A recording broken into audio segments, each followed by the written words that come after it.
Hello and welcome to the channel. I just received a package from Amazon which I assume is my new watch, so I thought I might as well do a brief unboxing video. After all, it's been more than a month since I posted any content. But before we start, we should do a wristwatch check. So today I'm wearing my Bulova Lunar Pilot chronograph, a gorgeous looking piece that's just dripping with 1970s retro cool.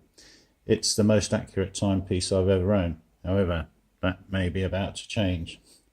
Okay, so let's get into the unboxing. Then I can give you my first impressions of the watch and a brief explanation as to why I decided to buy it. Alright, so here we go. Fish out the trusty Swiss Army knife.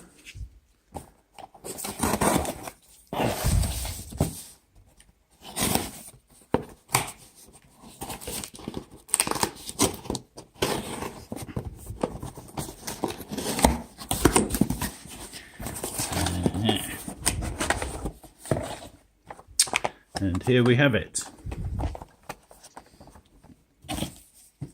Okay. So what have we got?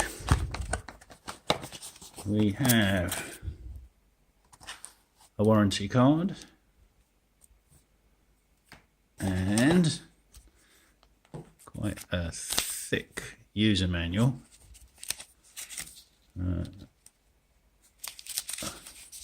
With various little attachments included.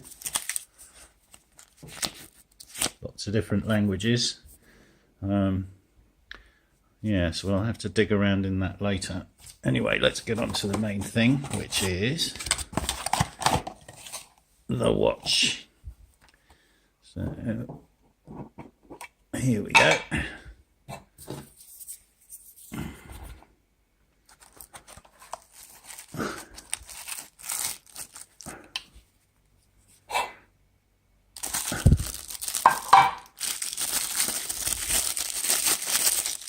Alright, and here it is.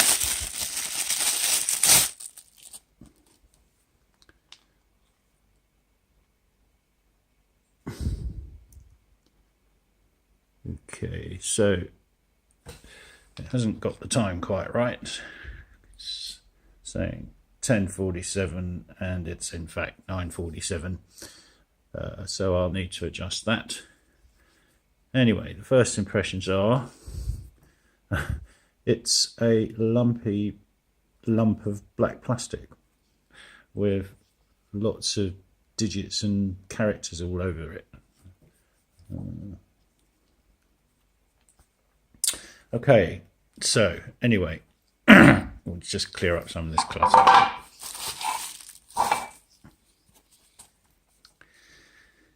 This is my new Casio G-Shock GW-M5610-1ER. I picked it up on Amazon for £74, which I think is about $95 US at the current exchange rate. So, what am I getting for my 74 English pounds? Well, this watch is very light. It's extremely shock and vibration resistant. It's anti-magnetic. It has an ISO certified water resistance down to 200 meters and is low temperature resistant down to -10 degrees C. It's got multi-band radio controlled timekeeping.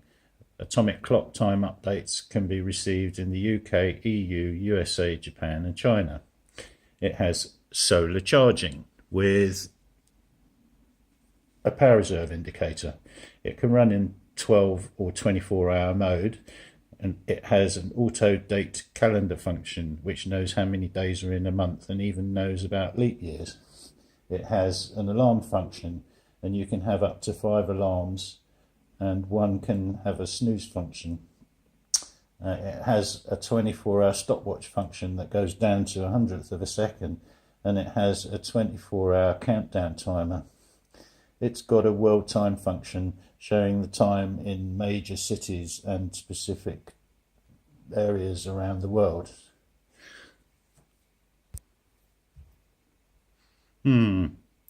So that's a huge feature list, and you'd have to say that this is a lot of watch for the money, even if you're not that keen on digital quartz watches.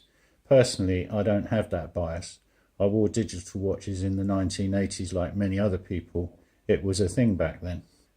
So let's get it on the wrist and have a look, eh? All right, and here we go. So I've managed to set it to Greenwich Mean Time. I've got the day and date correct, and it's showing me that the battery's fully charged. So we're good to go. I have to say it's very light and also very comfortable, so that's something to like. But the best feature of this watch is that it's ugly. I mean, you know, that's just a personal view, but in my opinion, when this thing fell out of the ugly tree, it hit every branch on the way down. And to me, that's a good thing. Let me explain.